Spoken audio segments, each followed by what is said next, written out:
दोस्तों finally Marvel studios ने super बोल के समय एक ऑफिशियल ट्रेलर रिवील कर दिया जो कि है falcon and the Winter soldier का। जाहिर सी बात है दोस्तों, ये ट्रेलर तो आना ही था क्योंकि अब मार्च में इसकी टीवी सीरीज आ रही है जैसे वांडाविजन खत्म होगी।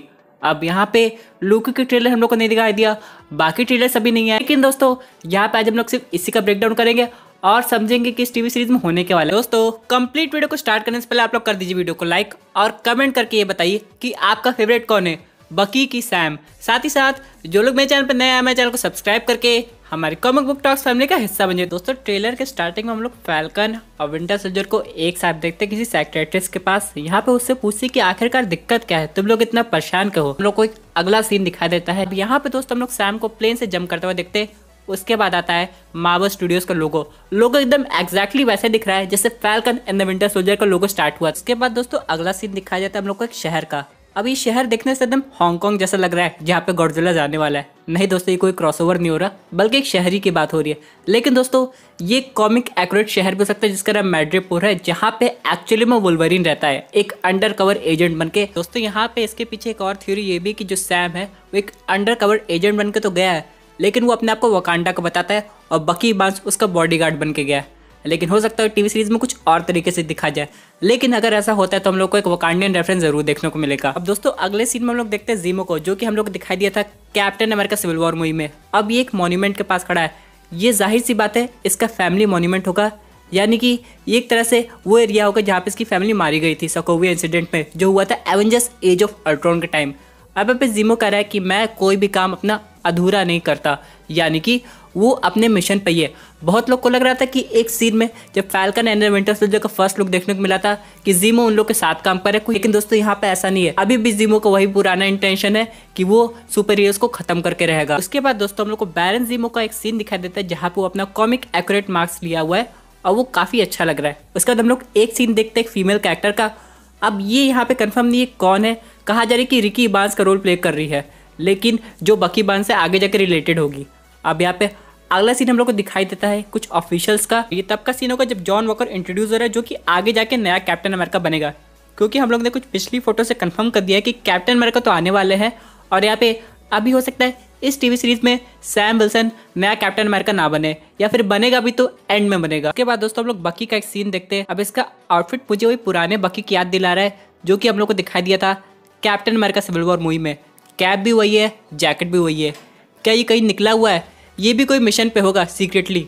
अब यहाँ पे अगला सीन दिखाता है कि दोस्तों मेरे हिसाब से ट्रेलर का सबसे इंपॉर्टेंट सीन है। हम लोग को ट्रेलर देख के लग रहा है काफ़ी फनी ट्रेलर है, कॉमेडी ट्रेलर है, जहाँ पे दो लोग आपस में एक दूसरे को समझने की कोशिश करें।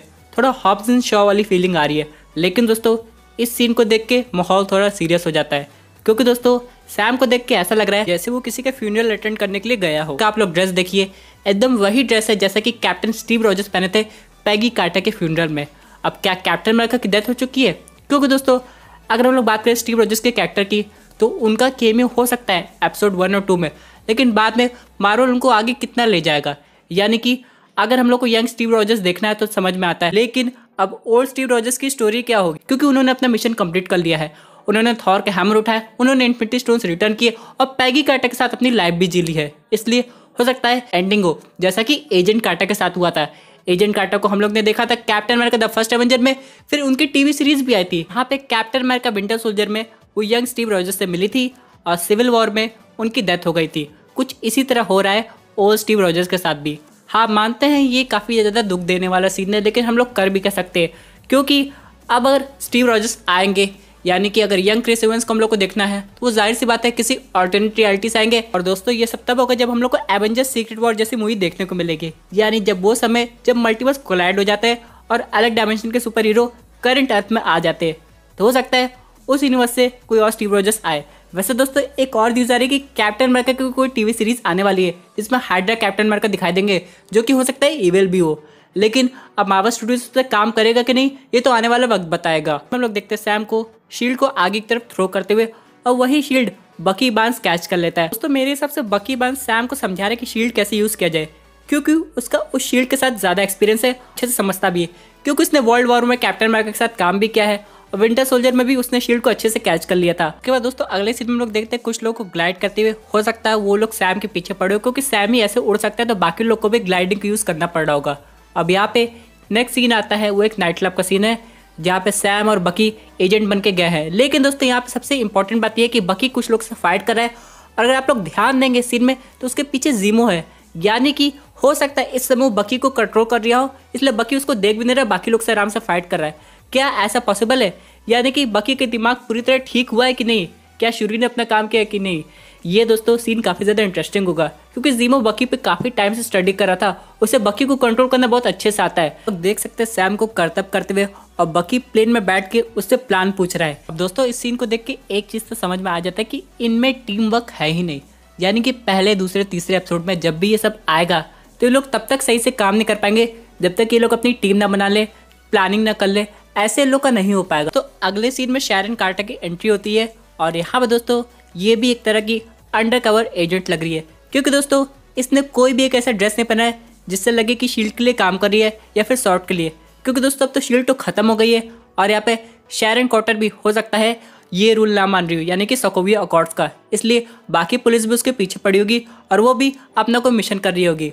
और यहाँ पे इसकी फाइटिंग स्किल देख के लग रहा है कि इसने इन टाइम गैप में अपने आप को काफी इंप्रूव किया है। उसके बाद दोस्तों यूएस एजेंट का एक नया शॉट दिखाई देता है, लेकिन दोस्तों हम लोग अभी तक फ्रंट से यूएस एजेंट को नहीं देख पाए हैं। यहाँ पे एक सीन दिखाया जाता है जब सैम शील्ड को पकड़ा हुआ है।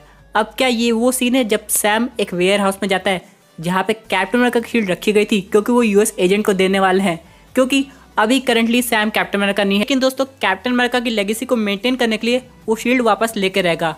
अब उसे हो सकता है यूएस एजेंट का राज भी पता चल गया हो कि वो एक्चुअली में इविल कैप्टन अमेरिका है, इसलिए वो वेयर हाउस गया हो अपनी शील्ड वापस लेने, जो कि उसे स्टीव रॉजर्स ने दी थी। उसके बाद दोस्तों हम लोग को एक ट्रक चेजिंग सीन दिखाई देता है जहाँ पे सैम और बकी एक साथ काम कर रहे हैं, लेकिन यहाँ पे हम लोग देख सकते हैं कि सैम के पास अपना एक वाइब्रेनियम आर्म है। अब वो इस आर्म को कितना एफिशिएंटली यूज करता है ये तो हम लोग को आने वाले टीवी सीरीज में पता लगेगा, लेकिन यहाँ पे भी इन लोग में कोई टीम वर्क नहीं दिखाई दे रहा। उसके बाद हम लोग को falcon and the Winter soldier का ऑफिशियल लोगो दिखाई देता है, और फाइनली लोग फिर वहाँ पे आते हैं, यानी कि साइकेट्रिस्ट के पास, जहाँ पे अब लोग स्टेयरिंग कॉन्टेस्ट करने लगे। यहाँ पे साइकेट्रिस्ट उनको रोक के कहती है कि तुम लोग की एज क्या है भाई। तो इस हिसाब से दोस्तों ये टीजर ट्रेलर यहीं पे खत्म होता है, लेकिन ये एक बात तो है कि WandaVision के जस्ट एक हफ्ते के गैप के बाद हम लोग को ये सब कुछ देखने को मिला। दोस्तों ये टीवी सीरीज इसलिए भी इंपॉर्टेंट है क्योंकि ये ब्लैक विडो मूवी से कनेक्टेड है। यहाँ पे आगे जाके जनरल रॉस का इन्वॉल्वमेंट हो सकता है, जो कि जिम्मेदार होंगे नया सुपर सोल्जर सीरम बनाने के लिए। अब यहाँ पे हम लोग ने ब्लैक विडो मूवी देखी नहीं है, लेकिन यहाँ पे एक बात तो है कि जो नया कैप्टन अमेरिका है उसका कनेक्शन जनरल रॉस से होगा, क्योंकि अगर हम लोग बात करें थंडरबोल्ट टीम की तो इसमें यही वाला कैप्टन अमेरिका यानी कि यूएस एजेंट मौजूद है। दोस्तों ये तो एक अमेजिंग अपडेट जो कि related to Falcon and the Winter Soldier की टीवी सीरीज ब्रेकडाउन से। आई होप आपको ये वीडियो पसंद आई होगी। वैसे आपके क्या व्यूज इस पर्टिकुलर टॉपिक पे, अपने व्यूज जरूर कमेंट कीजिए। दोस्तों अगर आप ऐसी unique super hero content enjoy करना चाहते हैं तो हमारे चैनल को सब्सक्राइब करके हमारी सुपर हीरो फैमिली का हिस्सा बन जाइएगा। Thank you for watching.